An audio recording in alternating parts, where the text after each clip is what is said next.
Hi again, everybody. It's Kevin Canessa coming to you live from the home studio today on this, the 24th day of January in the year 2026. Hope you're enjoying your day today. But as promised, Tony Mondaro of the Harrison Weather is here to join me today to talk about the pending storm. And without any further ado, here he is, the one and only Tony Mondaro. Good afternoon, Tony. Good afternoon, Kevin. A busy day at the Weather Center. It has been a busy week. You must be getting pretty tired by now, right? I can't imagine you've had much sleep over the last few weeks. Not much. It'd be nice when the storm is over with. All right, so what are we looking at? Well, Kev, after a low of 8 degrees this morning and a nice sunny, brisk, and cold day, clouds will come in tonight and set us up for a snowstorm tomorrow night into Monday. But it may not be as much as some are saying, and I'll explain why.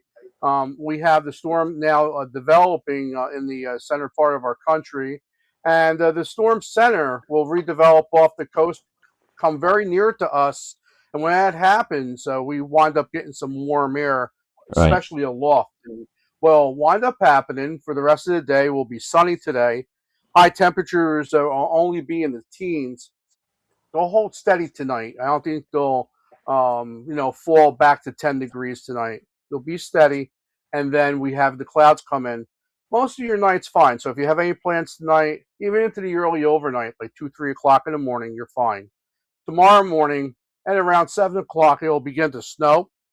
And what happens is the atmosphere is very, very high aloft. So when you wake up in the morning, especially if you're an early riser, it'll be this cloudy. Your radar app may show that it's snowing on top of Kearney and Harrison in our area, when in fact there'll be nothing going on outside. So what's going Right. on is the snow's falling aloft but can't make it to the ground. So especially when we're having dew points with the way you are, with this very dry atmosphere of -7, you have that dry atmosphere, the column has to saturate. So we're thinking early tomorrow morning, we begin to snow. It becomes heavy at times, especially mid to late morning into the afternoon. Now, don't be surprised if you're out there shoveling or you're out there, doing traveling in the snow. You may hear some thunder. That's going to be normal because we're going to have some very strong atmospheric dynamics come over us that causes that. And it could be very heavy when it snows at that time. Snowfall rates could reach maybe 1 to perhaps even 2 inches an hour. So later on today, as that warmer air gets into the system, we think that the snow is going to start to mix with and possibly even change to some sleet. If we have a dry wedge that sometimes follows these storms very closely, and if the storm moves a little bit closer than what right now is Prague, we can possibly end the snow between midnight and 3 o'clock tomorrow morning. But once it starts to sleet, and maybe even a little bit of freezing rain, after that occurs, the heaviest snow will be over. We won't have to worry about that. We think by the time it's all said and done, 6 to perhaps as much as 12 inches of snow will be on the ground. Very important note is if you're out there shoveling, try to get all that light, fluffy snow up before the sleet comes down, because it could be a nice accumulation of sleet of maybe 1 to perhaps 2 inches of sleet. And if that happens, and even a little bit of freezing rain, now that fluffy snow becomes very heavy. And what I mean by fluffy, you can go out tomorrow with a leaf blower and blow the snow around. That's how light and fluffy it'll be, especially before noon tomorrow and even into the early afternoon. On Monday, even by the end of the day, we may see some clouds and sunshine, believe it or not, after this storm. But it's going to be a very cold week, so get used to seeing the snow around. Even though it's going to be dry, high temperatures will only be in the 20s, and overnight low temperatures will be 8 to 10 to 12 degrees above zero, with some wind chill factors being below zero. Very important note, the National Weather Service until 6 o'clock on Monday night has issued a winter storm warning for our metropolitan area, so please heed that, around.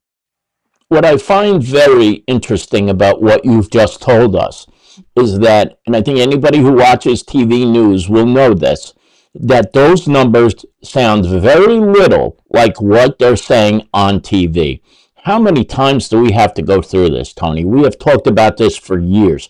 I mean, there are people who are making this apocalyptic coming up on Monday. It's not going to be as bad as they're saying. Or am I misreading what you're telling us? No, I think you're correct, Kev. It's not going to be the 15 to 20 to 24 inches that some are saying out there. What they do is they take the worst computer model output and they run with that, and they stick it to the wall. Hope it's throws it. They throw it at the wall and just hope it sticks. Here we look at about 13 computer model outputs. We take a look at what the atmosphere is, and very important behind us is a window, and that window is very important as well. And our weather stations, and our weather station networks, and our snow spotters to set up to get the correct information out there Right. to the public. And we try to convey that here on the Observer Live when we get the opportunity, which we're very appreciative of, and also on our Facebook page. So it's a passion here that we've had for many years at the Harrison Weather Center, and we try and tell it straight. There's no need to be hyping a storm. It's going to be serious. Don't think it's going to be nothing. It won't be. It will be something to reckon with tomorrow. At times it may look like a near blizzard when we have heavy snowfall and it gets a little bit gusty out there. Not Yeah. going to be an official blizzard, because for an official blizzard you need wind gusts of 35 miles an hour. They're not going to be that strong, but it could be enough to blow and drift the snow around a little bit too. But it's not going to be crazy. If you're just joining us, Tony Mondaro is joining us from the Harrison Weather Center. I see John Pino in the text room, the chat room, asking if the audio is working. You can hear me, right, Tony? If there's anybody else Absolutely. out, yeah, yeah. If anybody else is out there, if you could confirm, I think the audio is okay. May need to refresh, John, even though you're not going to hear me saying this. Tony, a lot of schools have already decided they're going to close on Monday. Good move? Too premature on something like that? What do you think? Excellent move. Got to remember, Kev. I Yeah, think a lot of things what goes on into the decisions of closing schools is not only getting the kids in safely, but how do you get your faculty in safely, especially faculty that are traveling from outside the area. You may have faculty coming in where it does snow a couple of feet, like in Pennsylvania or southern New York State, or right. dealing with freezing rain.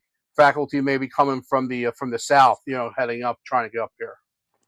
Wow. Okay. What else? You mentioned the wind gusts aren't going to hit 35. Where do you think approximately we might see some of these wind gusts?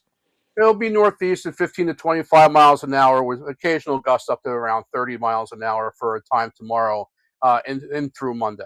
And as the storm shifts off the coast, the winds will back into the to the west northwest and help steer the storm and push it out of here for during the day Monday. Tony, what would you say to my uncle right now who is taunting us? He's out in San Diego. Mike Slane is my uncle, Mugga. And he says, we'll be on his mind while he's on the beach today in San Diego. Is that just not like utter cruelty when somebody says something like that? Absolutely, and I would ask Mike to have a margarita for you and me, Kevin, while he's out. If you're just joining us, Tony Mondaro, Harrison Weather Center here with us. Uh, Tony, there's a lot of things that are not related to this storm that I want to just kind of talk to you about. I saw a post on your social media the other day about the current state of the Harrison Weather Center. And whenever I see the word closed, I don't like that. So, what can we do to make sure that the Harrison Weather Center is here with us for a long time to come? I appreciate the opportunity. I think probably the first step is, Kev, um, having the local towns buy into the weather center. Kearney helps assist us with some funding. The town of Harrison, Lyndhurst, others have dropped out for what other weather companies that are down in Texas. There's our Hudson County subscribes to a weather service that's outside the state of New Jersey, and they have something right here in the state of New Jersey, right here in the Hudson County area. And I would like to have those people buy back into the Harrison Weather Center. For what reason, I have no idea why that was done. Also requesting for all our Facebook friends and anybody out there, we have a GoFundMe page. You just go GoFundMe Harrison Weather Center to try to keep us up and running. Kev, our electric bill alone to run the weather center each month, not the household, but the weather center Right. itself, is about $600 Jesus. with electric. Yeah, just to keep everything running. And right now I'm semi-retired because I still work a part-time job, but it's kind of hard making ends meet. And I appreciate all the towns that have contributed and continue to stay faithful to the Harrison Weather Center, especially the town of Harrison, the city of Jersey City, the township of Lyndhurst, the township of Kearney, and also Secaucus and Union City that all help us out here. Without that support, we would definitely have to close the lights. And this is a lifelong passion here. I come here, volunteering our information. We don't charge anybody on social media. We don't.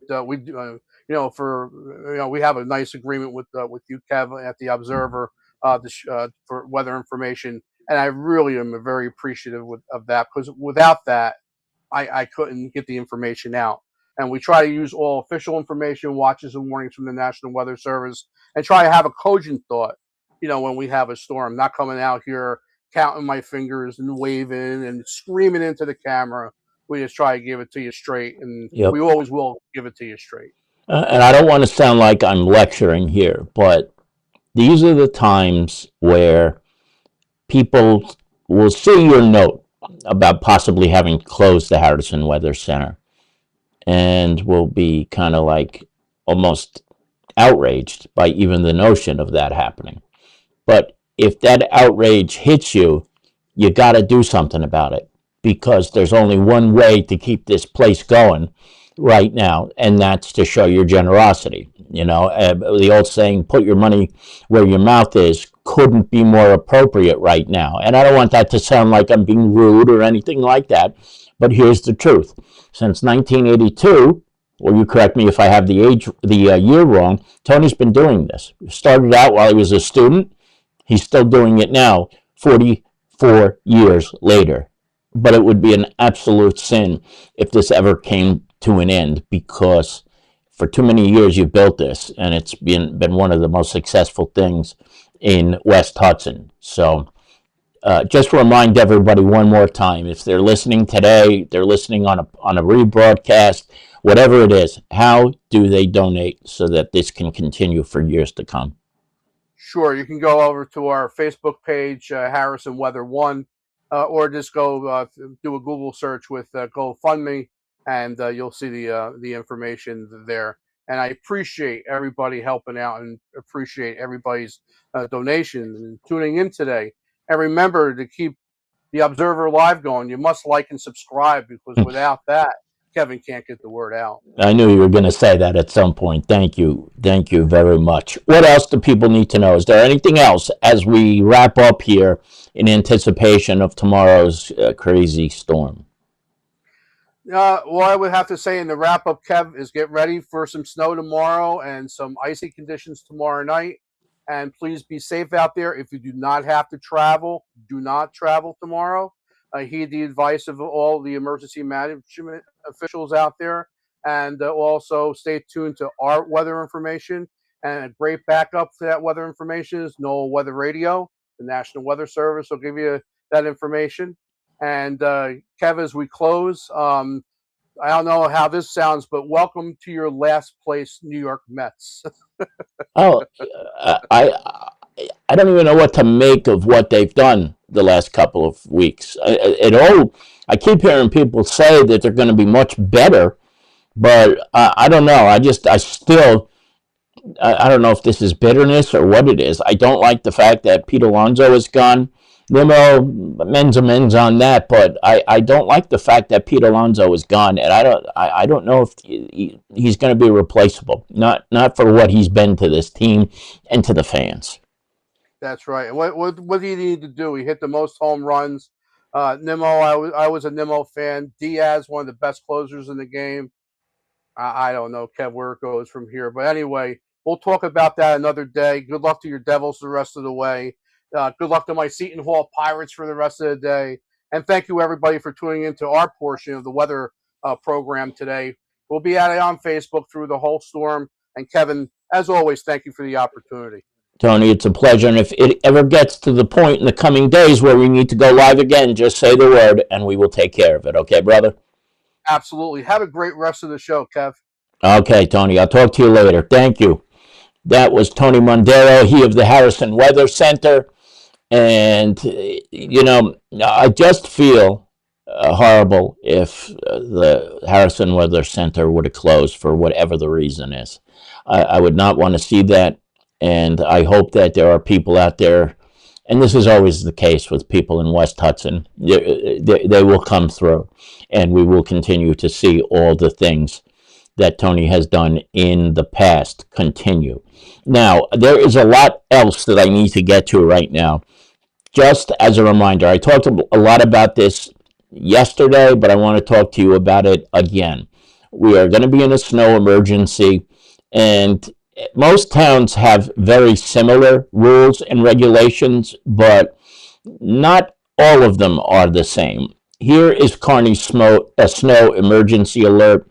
If you missed the list of streets that will be closed, that are closed and that have to be where cars have to be removed, watch yesterday's broadcast because there's a list of all of those streets on that broadcast. But some common sense things. The vehicles have to come off of snow emergency routes. Park your cars in your driveways. Don't park on the street, especially if you have a driveway. And that goes for any day of the week, not just during a snowstorm. Keep your cars in the driveway. Within 12 hours of daylight after the storm, the sidewalks have to be cleared. This is where some towns differ because in some of the other towns you'll see in a minute, it's 24 to 48 hours after the first daylight. This is very common sense, but people still do it. Don't shovel or blow your snow into the street. That's going to make it very difficult for cars and vehicles to pass, emergency vehicles. And Kevin Murphy, the superintendent of the DPW, is going to be pissed, and I won't blame him for that because it makes all their work useless if people just throw the snow right back into the street. So please, don't do that. Don't put objects in the street to save a spot. I showed you a picture yesterday of all the barrels and cones and objects that people have used. And I think this was back in 2016, the picture that Melanie Ryan sent me. The Kearney Police Department's going to come around and take them. You're not getting them back, and you're going to lose your spot anyway. So just don't waste your time doing it. I guarantee we're going to see it no matter what. But we're just trying to give you some fair warning here. It's not going to work.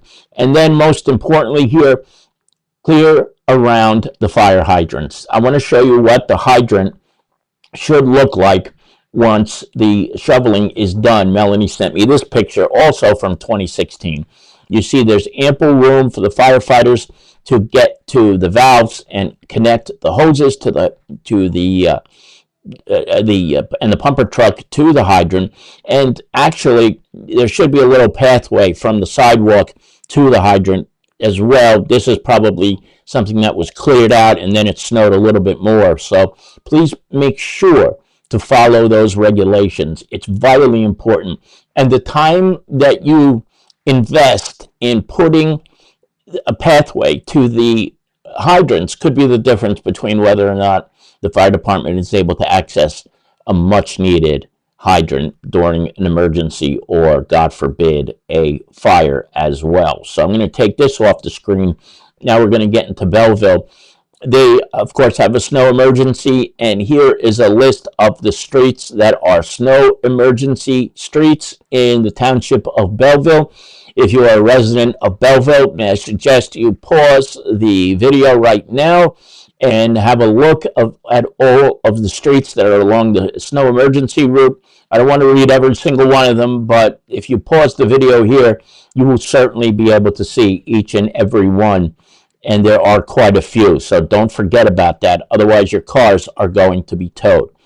In Lyndhurst, similar situation, except the only difference here is that their requirements for cleaning the sidewalks and things of that nature is 48 hours after the storm ends, no matter what time it is. Not 48 hours after the first daylight after the storm ends.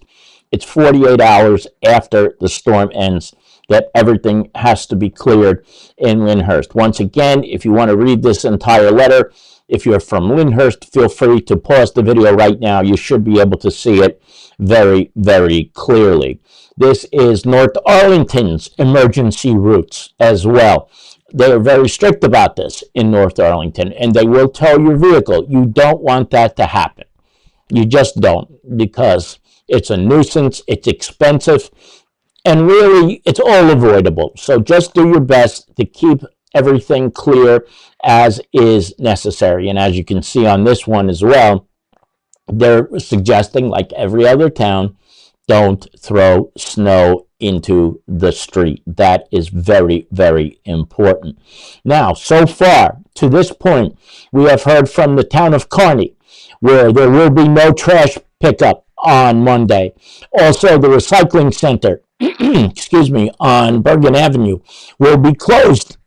Excuse me for 1 second. Would you please?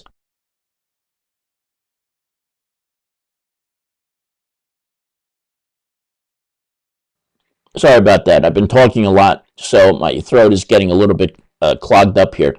The recycling center is closed on a Monday as well, so there will be no opportunity to drop things off. DPW is going to be extremely busy anyway, so they can't open it. Belleville and Nutley also will have no trash pickup on Monday. I spoke with North Arlington. I didn't get an answer. Lyndhurst, East Newark, I'm not 100% sure, but if we hear anything more, we'll let you know in a social media post. I can't imagine that they won't be suspending garbage collection because, John Cali was saying it will just be easier not to have to worry about passing, especially on some of the tertiary roads in towns that are hard to access no matter what during a snowstorm. So just keep that in mind as well while things progress in the next 24 to 36 hours. Now, in the state of New Jersey, a state of emergency has been declared by Governor Mikey Sherrill. The entire length of I-76, 287, 78, 295, 80, 676, 195, Route 440, and 280 means that commercial vehicles are banned from those roadways until further notice. The only vehicles that are allowed to be on there are emergency vehicles. I believe you can drive at this point regular cars if you're foolish enough to do something like that, but don't. Just don't do it. And Governor Sherrill will make an announcement at some point once it is clear for people to start using those highways again. But until now, just stay off those roads and be careful. It is very, very important. Now, before I wrap things up, I just want to kind of show you what Times Square looks like right now. You can see it's very sunny right there, and it looks very innocent right now. But by this time tomorrow, it's going to be a completely different story in Times Square. So, everybody, do yourselves a favor. Keep yourselves warm. I'm sure by now you've got all the things in the house that you need. If you don't, I'm not sure you're going to be able to get them in any store. I was watching TV news earlier, and it's pretty remarkable how the shelves all over the place are pretty much empty at supermarkets. I'm not saying don't try if you can. You certainly want to if you have the opportunity, but I'm not sure you're going to be met with the best results. So that's where everything stands as of now. Be on alert on our social media page and theobserver.com. And if anything comes up that we think is emergent, we will join you live again over the next couple of days to make sure. A lot of the schools, we are not 100% sure whether they're going to be closed yet, but I know the superintendents in most of these districts will send out notices to all of the different whether the schools will be closed. So keep an eye out for that. But I just don't have anything to report right now, and hope to be able to do that at a certain point later on. Now, there's a lot of people who are here. Yes, Billy, the shelves are empty. It's really hilarious. You know, Bill lives out in Arizona, so he doesn't have to worry about moments like this the way we do. But he is originally from North Jersey. Then he moved to South Jersey, and now he's in Arizona. But of all the people who are here right now, I think he may have been the one who made the best move going out to Arizona. And I'll tell you what, do I miss Port St. Lucie on days like today? I can't even begin to tell you. It's 79 degrees in Port St. Lucie right now. So it's a little bit warmer than it is right here. So that's going to do it for now. I want to thank some of the people who are in the chat room who I can see, and to everybody who may be lurking in the background. John Pino is here. Manny Ventoso is here. My mother, Margaret Canessa, is also here. Mother, I love you. Glad to see you were able to make it today. My uncle Mike Slane is watching from out in California, enjoying going to the beach later today. Enjoy it. I really hope you have a great time when you get there, Uncle. Billy Scarterfield, of course, Tammy Alvarez, who is no longer in the area. Tammy, you correct me if I'm wrong, but I think you said you moved to South Carolina. Hope everything is okay down in your neck of the woods.